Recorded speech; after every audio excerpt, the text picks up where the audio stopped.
Let's look at some minimum volatility exchange traded funds. Funds for your portfolio which have the least volatility, and these are their 3-year returns. They're not too bad, between 10 to 30% in many cases. Of course, they're low volatility, so you wouldn't expect them over 3 years to have done what Nvidia has done by way of return. So let's have a look at them in detail.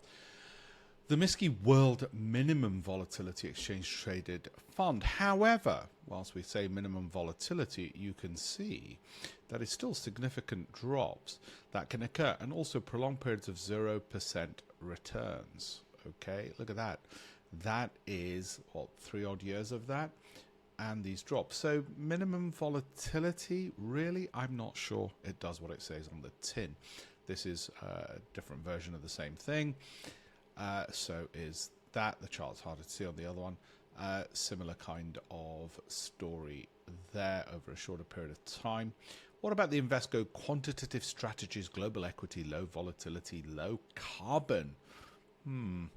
Again, prolonged periods of no growth. You're talking pretty much all of 2023, where, of course, the Nasdaq went up 55%. So, yeah, again, just be a bit careful what you're sacrificing for it. Can't get a decent chart on this one, so I'm leaving that. Similarly here, prolonged periods of 0% return. Well, that's the price you pay if you don't want volatility.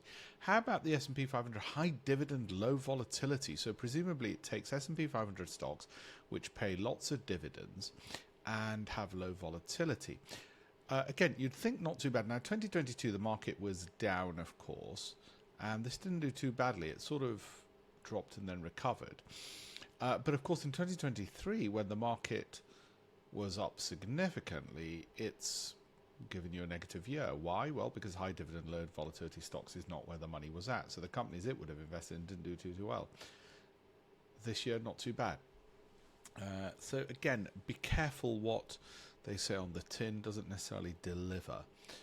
They could be done for false advertising, couldn't they? Not a decent picture on that one or that. How about the S&P 500? Just simple low volatility. Well, low volatility, what does that mean? Dying slowly. Over 1 year, from 2022 to 2024, you've gone from 3,800 to bottoming out to about 33, and you might say it's not too bad. It's not too deep a drop, and then of course it's recovered. Well, okay, up to you. Momentum's rising in it, so it should continue doing well in the near term. This is a prolonged version of similar kind of story, 0% for ages. So that's what you're really getting for low volatility. Sometimes you're getting deep drawdowns. Most of the time you're getting a flat performance.